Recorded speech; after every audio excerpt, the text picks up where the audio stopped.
Hi friends, welcome to my channel. Daily miss అవ్వకుండా వీడియోని చూడాలి అంటే ఇప్పుడే మా ఛానల్ ని సబ్స్క్రైబ్ చేసుకోండి.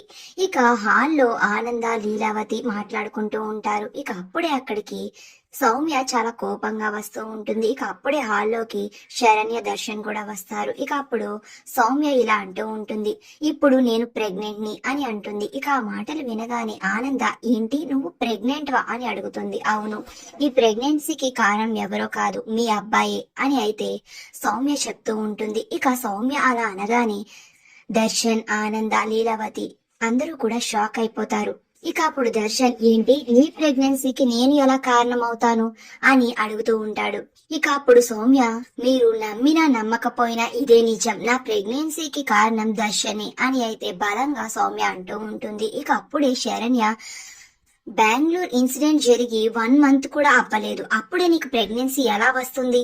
నువ్వు ప్రెగ్నెంట్ అంటే దానికి దర్శన్ గారే కారణం అంటే మేము ఎలా నమ్మాలి అని శరణ్య అంటూ ఉంటుంది. ఇక అలా అనగానే సౌమ్య కాస్త తడబడుతూ, మీరు నమ్మకపోతే మీ ఇష్టం, నా ప్రెగ్నెన్సీకి కారణం దర్శన్ దర్శన్ అని గట్టిగా అరుస్తూ వెంటనే కిచెన్ లోకి వెళ్లి ఇక కిరోసిన్ క్యాన్ తీసుకుని వచ్చి ఇక ఒళ్ళంతా వేసేసుకుని ఇక తరువాత మ్యాచ్ బాక్స్ తో అయితే అగ్గిపుల్లను వెలిగించబోతూ ఉంటుంది. ఇక అప్పుడే దర్శన్ ఆపి, ఆగు, ఇప్పుడు ఏంటి? నీ ప్రెగ్నెన్సీకి కారణం నేను, ఇప్పుడు నాతో నీకు పెళ్లి కావాలి అంతే కదా, ఒక్క నిమిషం ఆగు అని దేవుడి గదిలోకి వెళ్లి అక్కడ ఉన్న పసుపు కొమ్ము తాళిని అయితే తీసుకుని వచ్చి ఇక సౌమ్య దగ్గరికి వస్తూ ఉంటాడు. ఇక అది చూసి, నాన్న దర్శన్ అని ఆనంద ఆపబోతూ ఉంటుంది.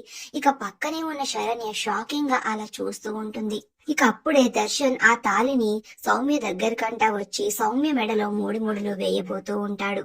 అది చూసి సౌమ్య చాలా సంతోషపడుతూ తన కల నెరవేరినందుకు సంతోషపడుతూ ఉంటే శరణ్య కన్నీళ్లు పెట్టుకుంటూ ఉంటుంది. మరి ఇదంతా నిజంగానే జరిగిందా లేదా సౌమ్య కలగంటుందా? అసలు ఇప్పుడు ఏం జరుగుతుంది అనేది నెక్స్ట్ వీడియోలో తెలుసుకుందాం. ఈ ముగ్గు నచ్చితే తప్పకుండా ఛానల్ ని సబ్స్క్రైబ్ చేసుకుని పక్కనే ఉన్న బెల్ ఐకాన్ ని యాక్టివేట్ చేసుకోండి. Thank you.